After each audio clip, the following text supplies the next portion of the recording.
Hi everyone, welcome to a new episode of A Day in the Life of a Virtual Latino. My name is Alexandra and I am a customer success agent here at Virtual Latinos, and today we have the pleasure to be here with Carlos.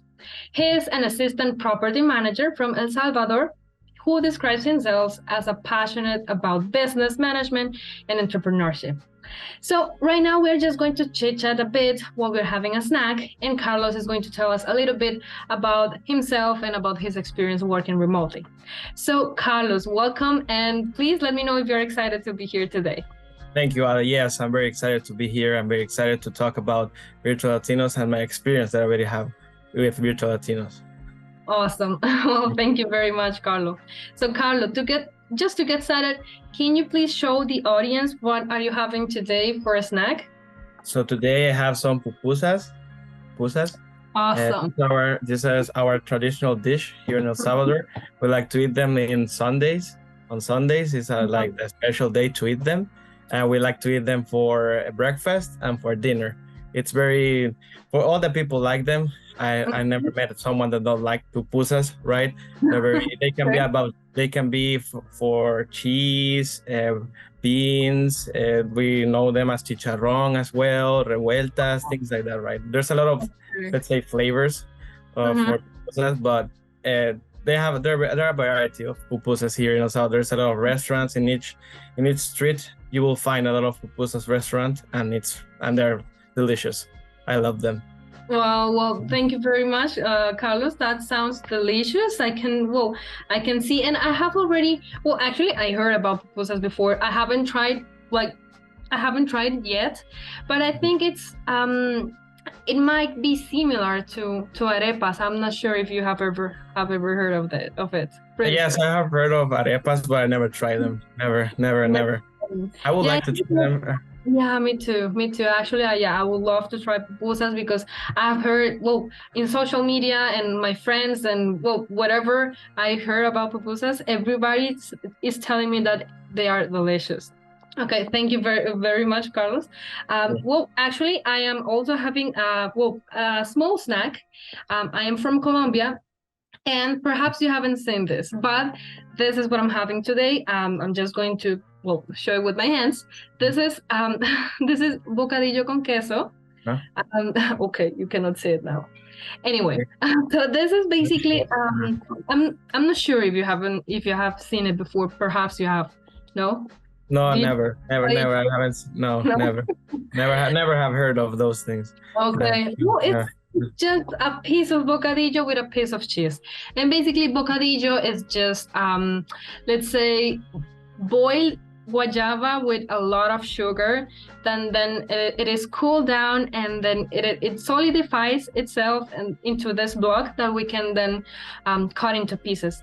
And this is perfect for a snack, for right now, because it's like you can have the salty and the sweet part, both in one snack. So that's one of my most traditional snacks that are the ones that I love the most from Colombia. Yeah. Looks very delicious. Yeah, actually it is. It is. Yeah, you should try it. Okay. Okay. Well, thank you very much, Carlos. So now, moving on to this. To the next question. I would like you to share with the audience why are you so passionate about business management and entrepreneurship? Well, since I was in high school, I always liked businesses. I was interested in how they work, and a lot of my teachers make me passionate for that subject, right? Because in school we had a subject that they teach us business, and we started looking at how we can start a business, how we can sell. Also, we looked at marketing as well, and I got in love with that. I'm thankful for my teachers because they make me passionate for that, and yeah, that's when it started for me. And from there, I truly believe that business management was my degree that I needed to study university, that I will be finishing this year. And yeah, that made me, in that point in my life, I knew that I wanted to be a business administrator. Yeah. Thank you very much, Carlos. So now that you're talking about business, just out of curiosity, have you ever had the opportunity to open your own business or well, to have your own business? I haven't had the opportunity to open a business, right? But yeah, I would like to. I would like to open a business in the near future. I would love to do that as well. I like restaurants. Restaurants. I would like to open a restaurant. That would be very cool for me. Like it will be like a dream to have one of them. And yeah, that's one of my dreams, right? I open my own restaurant. Your own restaurant. Well, that sounds amazing. Yeah, I was going to ask you exactly what kind of business would you like to open? Yeah, a restaurant. And would it be like what kind of restaurant? Like a traditional food restaurant or fast food or? But fast food, I like fast food, and I think fast food is the most easiest food to make.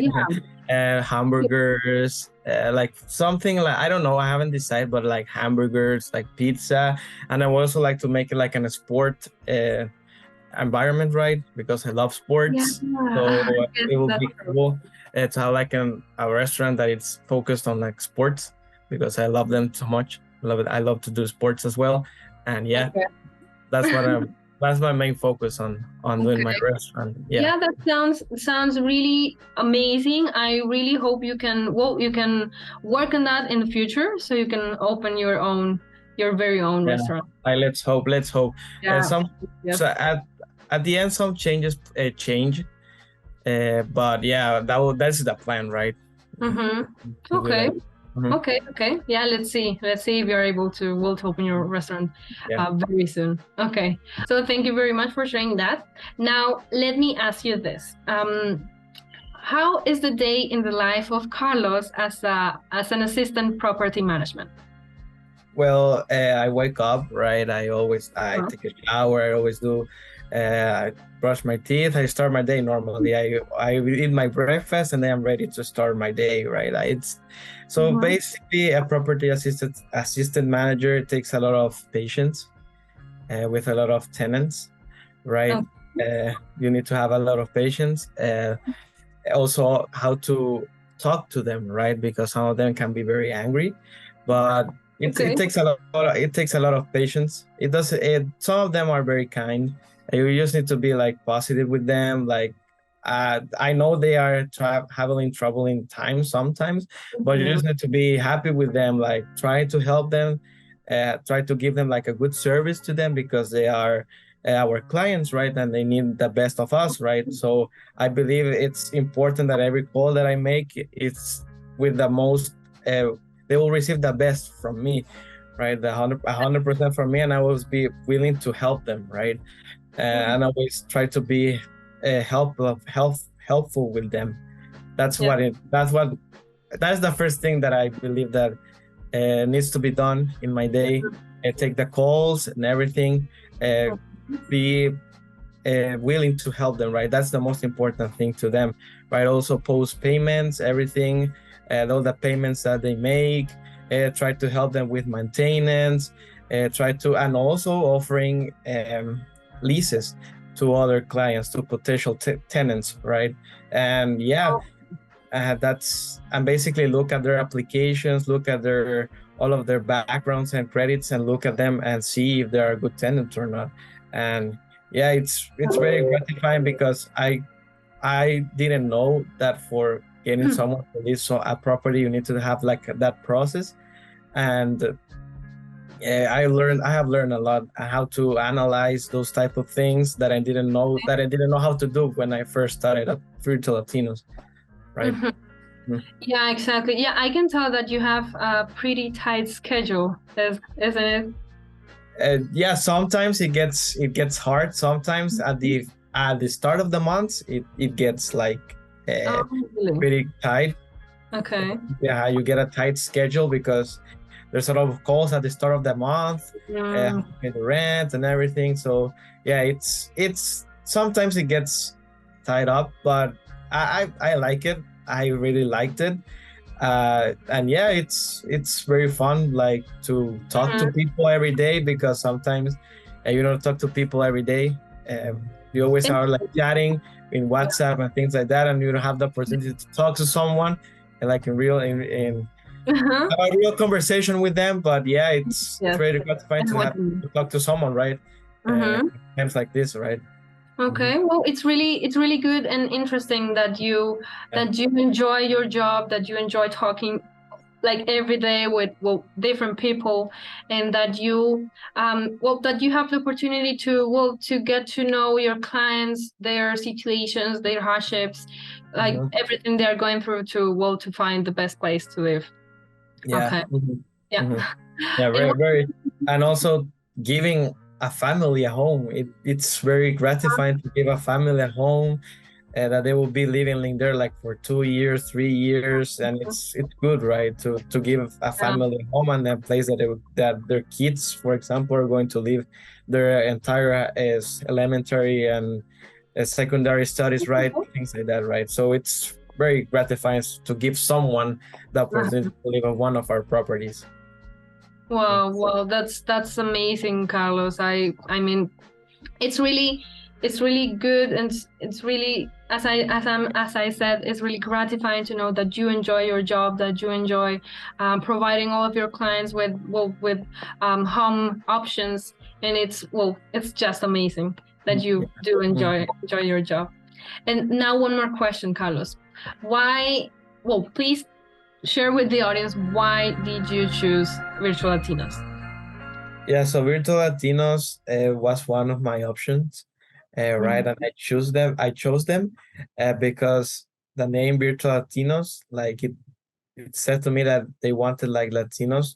I had to work for a lot of big companies from the United States, and yeah, and that's what made me like get into them, right? And starting to know them. I saw them on social media, like in LinkedIn and Facebook and Instagram as well. And I thought that it was a great idea because they had like everything organized. Like they gave you all the steps that you needed to do, right? It's a lot of details, right? But you need to read them. You need to be a detail, right? You need to know the details of something, right? And yeah, it took my attention that because they're helping a lot of Latinos around all the world, right? They're helping a lot of them and giving them the opportunity to work, right? And that was like the main thing that took my attention from Virtual Latinos. The thing that they wanted to help Latinos to get a job, because in Latin America it gets difficult to get a job in here. So so that was the main thing that motivated me to do that. Okay, sounds wonderful, Carlos.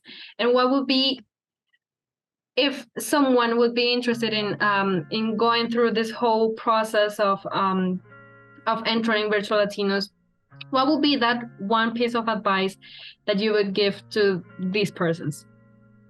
Okay, so first of all, a lot of tips. I got a lot of tips, but we'll try to summarize it. So first of all, you need to be patient. Okay, you need to be patient with all the things that you need. It takes time. It takes time to do a good proposal, to do to do a good interview, to get accepted. Right, it takes time.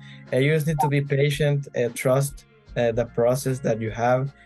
Trust the things that you have. Trust the experience that you have, and yeah, you based on those things, you can apply to a job, right?